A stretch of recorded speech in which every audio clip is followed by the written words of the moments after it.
Nakakuha ang ABS-CBN ng 21 na parangal para sa mga natatanging programa at personalidad nito. Kabilang ang Special Award para sa dating presidente at CEO nitong si Charles Santos Concho, Karen Davila, Carmina Constantino at Donnie Pangilinan sa ika-21 Gawad Tanglaw Award na ginanap kamakailan. Ginawaran si Charo Santos Concho ng Gawad Debbie Francisco Janco, PhD, para sa pangmadlang komunikasyon na parangal para sa kanyang kontribusyon sa industriya. Tinanggap naman ni Karen Davila at Carmina Constantino ang Gawad na tatanging broadcaster sa sining at kultura ng media at komunikasyon award para sa kanilang dedikasyon at integridad sa pagbabalita. Pinarangalan naman si Donnie Pangilinan ng natatanging Gawad Tanglaw para sa kabataang Pilipino na nagsilbing huwara ng kabutihan, kamalayan at kahusayan sa larangan ng media at komunikasyon na pagkilala para sa pagiging mabuting impluensya sa kabataan. Kinilala ang It's Showtime na Best Noontime Show habang ang ASAP ay itinanghal na Best Noontime Variety Show.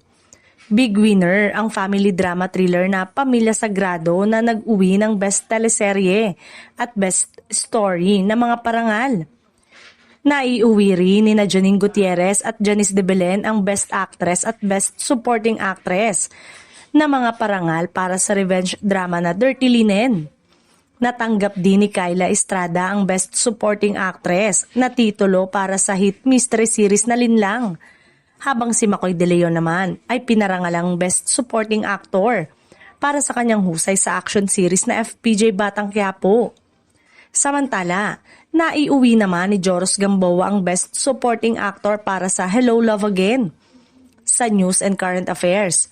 Itinanghal ang TV Patrol na Best News Program habang ang TV Patrol Express ay nakatanggap ng Best Innovative News Program na pagkilala.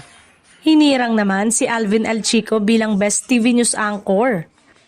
Ang Gawad Tanglaw o Gawad Tagapuring mga akademician ng Aninong Gumagalaw ay binubuo ng mga kritikong pampelikula, iskolar, mga mananalaysay at mga miyembro ng akademya na kumikilala ng mga natatanging programa at personalidad sa industriya.